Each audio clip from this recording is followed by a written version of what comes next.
is. Okay, we're recording now. Okay. Okay, leaving from Auckland south and headed for your first overnight, which is going to be in Rotorua.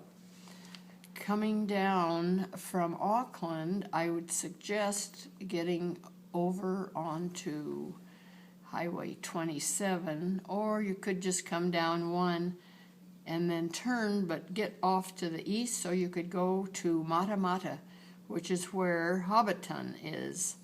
And whichever way you are going when you're going to be there, call and make a reservation, because you have to take the little shuttle bus, and it's a terrific trip. And then it's not very far on down to Rotorua, and I would suggest that that might be the best time to stop there if you're so inclined, because Rotorua is very close after Mata Mata. So Mata Mata's up here, and then you zip down here and go to Rotorua. And then you're going from Rotorua. Rotorua is the stinky town, right? Yes, well, yes, it's on the Sulphur Springs, and there are interesting things there.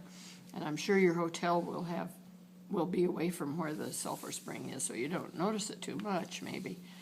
It's a wonderful big building in a park there, and you may go where they have a Maori haka that you might want to do or not. Are you 2 nights there? Would be plenty, I think, but anyway. There's other things to do. From there on, you're headed directly to Wellington, I guess. Mm-hmm. And you can pick your most direct way that suits you, I suppose. You might want to go straight over west and straight down. That's a long ways to Wellington. So you could come through Taupo and Napier, but that's a really long ways.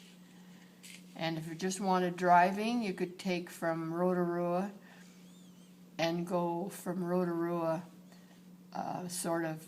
to the west and come down the past Lake Taupo on the west side and go down to Tongariro National Park, and you can drive past the 3 big volcanoes. The southernmost ones has the big rocks that were in Mount Mordor, where Frodo and all of his friends were. So that's right, and it's a beautiful drive and easy. And from there you could go straight on down to Wellington from whichever. Which is the capital. Yeah, they know that.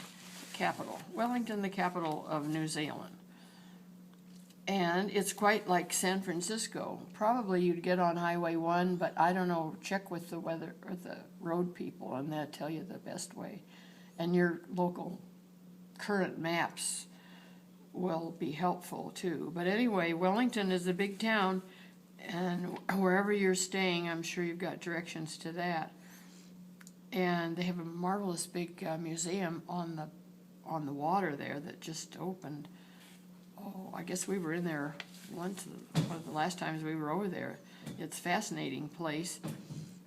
But all the Lord of the Rings and Peter Jackson stuff is there in Wellington. You could probably just stick with all that, because that's interesting and fun, and they love to have people there.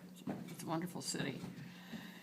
Then, when you're finished with Wellington, then you're going to head back up to Taupo. And the way we came straight up from Wellington, and I think we were on Highway 2, which is sort of on the east side of the mountains there, and up through some river area, and there may be a couple of Lord of the Rings sites along there where the river is, and that may be where Rivendell was filmed, or the scenery for it was filmed. I'm not sure. But anyway, in any case, you would go straight up on 2, and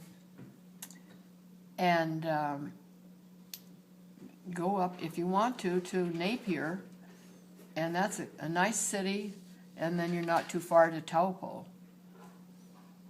And then Napier's a nice city.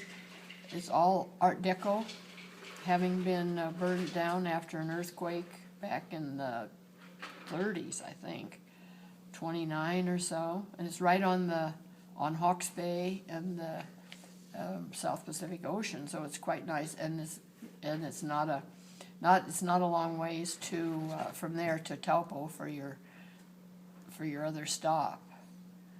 And I don't know what else is at Taupo at all, really. If you happen to have not gotten to Mata Mata and Hobbit Town on the way down, you could go from Taupo up that Highway 1 and get to Mata Mata, and go to Hobbit Town from there, and then it isn't far to get to Auckland. So you could just make up your own minds as well as far as how your driving is going and what the weather looks like and how your time is going to either do Mata Mata first, or you could catch it on the way back up. So I think we stayed in Mata Mata and then drove clear back and then drove up to Auckland the next day and got our plane. So that's really a short drive, but closer to Auckland you get the more traffic too. That's quite understandable. And I don't know, but I think this looks like a really good route, and I hope you have a good time.